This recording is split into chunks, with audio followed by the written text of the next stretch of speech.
Generally peaceful naman po doon, although may mga minor incident tayo. Pero generally peaceful at wala tayong failure of election doon. Halos trained na po yung mga candidates na nanalo. Despite doon, sir, nag-proclaim na ba? Naka-proclaim na rin? Opo, may mga na-proclaim na, although hindi pa po 100%. Pero nasa more than almost na po tayo. Halos lahat po ng municipalities na nakapag-proclaim na. So, walang naiwan, sir, na hindi nagkaroon ng eleksyon or dahil sa mga kaguluhan? Walang ganun na incident? Wala po tayong failure of election. Wala po tayong failure. 100% po na election po tayo. Sir, yung incident ng Pandag, sir, anong clarification? Barilan ba yun, sir, na nangyari doon? Actually, hindi naman siya halagang barilan. May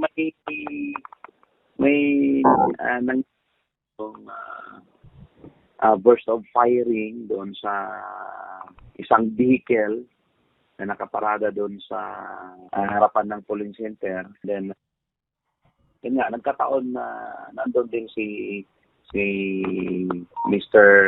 Toy Manguladato na kung saan isa yung vehicle na tinamaan doon. Parang portray niya yung vehicle na yan. Both claiming mayor, sir, pareha sila nagsabi may mga casualties sa kanilang side, may mga wounded. Nagkaroon ba ng trading of fire after sa both camps? Actually, sir, nagpapatuloy yung investigation natin dito.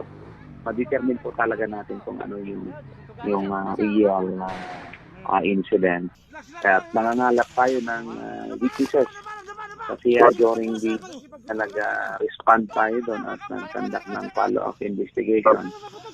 Halos wala tayong nakuhanan pa ng mga testimony, mga state patungkol nga doon sa incident. Kaya ipinagpapatuloy investigation. In general, sir, ilang election-related incident ang na-monitor mo since kahapon, sir?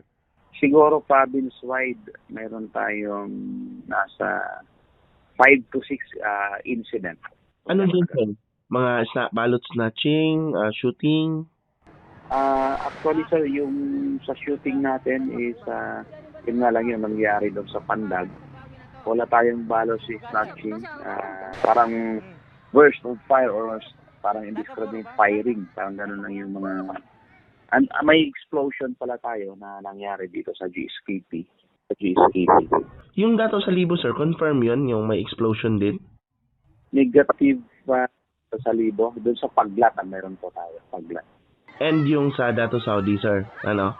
Ayun sa Dato Saudi. And then, meron tayong one conflagration na incident sa Buluan na recorded. Although tapos na po yung electoral process doon sa polling center nung nangyari yung sunog doon. Anong barangay sa Buluan, sir? Hindi ko makakuha yung exact na barangay. May casualties po ba? In terms of casualty, yung doon sa Skippy, may isang injured po tayo doon. And Paglat, may isang confirmed na dead tayo doon. So isang patay, isang wounded ang in general sa nangyaring halalan sa Maguindanao del Sur. Opo, yun yung initial pa po na record po natin.